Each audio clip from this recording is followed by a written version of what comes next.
ಖಂಡಿತ ಇಲ್ಲ. ಆದಿ ಬೀದಿ ರಂಪ ಪವನ್ ನಮ್ಮ ರಾಜ್ಯದಲ್ಲೂ ನೋಡಿದ್ವಲ್ಲ, ವಾಚಾಮ ಗೋಚರವಾಗಿ ಕಾಂಗ್ರೆಸ್ ಯಾವ ರೀತಿ ಪಟ್ಟಕ್ಕೆ ಬಂದ್ರು ಅಂತ ಹೇಳಿ. ಹೌದು, 2018ರಲ್ಲಿ ಕುಮಾರಸ್ವಾಮಿ ಗೌರ್ಮೆಂಟ್ ಆಗಿದ್ದು ಇದೇ ಕಾರಣಕ್ಕೆ. ಸ್ಥಳೀಯ ಮಟ್ಟದಲ್ಲಿ, ತಳಮಟ್ಟದಲ್ಲಿ ಕಾರ್ಯಕರ್ತರು ಯಾರು ಒಪ್ಕೊಳ್ಳಲ್ಲ ರಾಘವ್.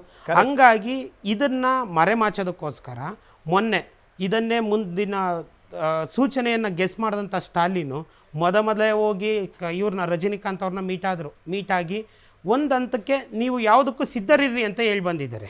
ಹೀಗಾಗಿ ಅವ್ರನ್ನ CM ಮಾಡೋದಕ್ಕೆ ಎರಡೂ ಪಕ್ಷಗಳು ಮುಂದುವರಿತಾ ಇದೆ. ಈಗ ಏನಾಗುತ್ತೆ ಅಂದರೆ ಕಿಚಡಿ ಸರ್ಕಾರ ಆಗುತ್ತೆ. ಇಲ್ಲಿ ಎಲ್ಲರೂ ಮೈತ್ರಿ ಮಾಡ್ಕೋಬೇಕಾಗಿದೆ. ಎಲ್ಲರಿಗೂ ಒಮ್ಮತದ ನಾಯಕ ಯಾರು ಸ್ಟಾಲಿನ್ ಆಗ್ತಾರೆ ಅಂದರೆ ಖಂಡಿತವಾಗಿ ADMK ಒಪ್ಕೊಳ್ಳಲ್ಲ. ಪಳನಿಸ್ವಾಮಿ ಆಗ್ತಾರೆ ಅಂದರೆ DMK ಅವರು ಒಪ್ಕೊಳ್ಳಲ್ಲ.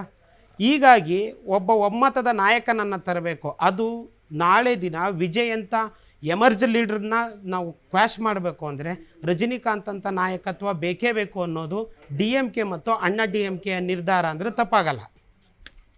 ಎಸ್ ಪವನ್, ನಿಜ ತಪ್ಪಾಗಲ್ಲ. ಆದರೆ HD ಕುಮಾರಸ್ವಾಮಿ ಅವರ ಒಂದು ಮಾತನ್ನು ಇಲ್ಲಿ ಜ್ಞಾಪಿಸ್ಕೊಳ್ಬೋದು ಅಂತ ಅನಿಸುತ್ತೆ. ತಮಿಳುನಾಡಿನ ಬಜೆಟೇ 3 ಲಕ್ಷ ಕೋಟಿ. ಇನ್ನು ಈ ವಿಜಯ್ ಕುಮಾರ್ TVK ವಿಜಯ್ ಘೋಷಿಸಿರುವಂಥ ಈ ಘೋಷಣೆಗಳೆಲ್ಲ ಅನುಷ್ಠಾನ ಆಗಬೇಕು ಅಂತ ಹೇಳಿದ್ರೆ 6 ಲಕ್ಷ ಕೋಟಿ ಬೇಕು ಅಂತ ಹೇಳ್ತಾ ಇದ್ದಾರಲ್ಲ. What does it mean?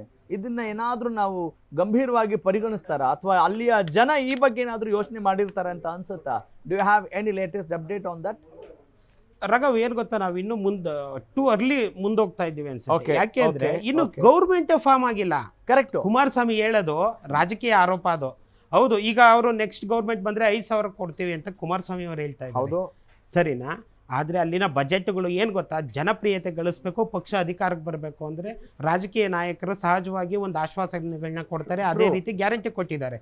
ಅದಾಗುತ್ತೋ ಬಿಡುತ್ತೋ next government ಆದಮೇಲೆ ಅದ್ರ ಪಾಸಿಬಿಲಿಟೀಸ್ನ ವಿಜಯ್ ಸರ್ಕಾರ ಹೇಗೆ ತಗೊಳುತ್ತೆ ಅನ್ನೋದ್ರ ಮೇಲೆ ನಿರ್ಧಾರ ಆಗುತ್ತೆ. ವಿಜಯ್ ಈಗಲೇ ಹೇಳೋದು ಅದು ಟೂ ಅರ್ಲಿ ಆಗುತ್ತೆ.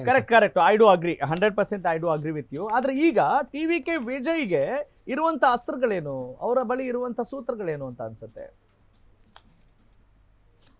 ರಾಘವ್, ಈಗ ಅವರು ಪಕ್ಷವನ್ನ ಕಾಂಗ್ರೆಸ್ ಅವರು ಬೆಂಬಲ ಘೋಷಣೆ ಮಾಡಿದ್ದಾರೆ. ಹೌದು. PMK ಅಥವಾ ಮುಸ್ಲಿಂ ಲೀಗು, CPM ಮತ್ತೆ VCK ಅವರು CPIM ಅಂಡ್ CPI.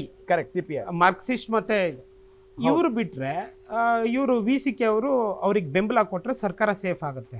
ಅದು ಎಡ್ಜ್ ಸರ್ಕಾರ ಆಗುತ್ತೆ. 119 120 ಸೀಟ್ ಆಗ್ತಾವಷ್ಟೇ. ಕರೆಕ್ಟ್. ಆದರೆ ಮುಂದೆ ಬೈ ಎಲೆಕ್ಷನ್ಗಳು ಬರಬಹುದು. ಹೌದು. ಹೀಗಾಗಿ ಸುಭದ್ರ ಸರ್ಕಾರ ಮತ್ತೆ ಯಾವಾಗಾದ್ರೂ ಬಂಡಾಯ ಹೇಳ್ಬೋದು.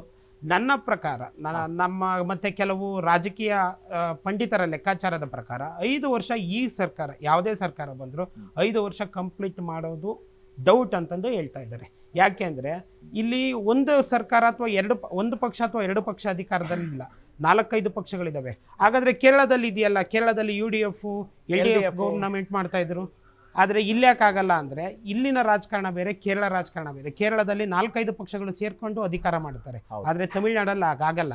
ಇಲ್ಲಿನ ರಾಜಕಾರಣ, ಇಲ್ಲಿನ ಪೊಲಿಟಿಕಲ್ ಮೈಂಡ್ ಸೆಟ್ ಡಿಫರೆಂಟ್ ಆಗಿದೆ. ಹೌದು.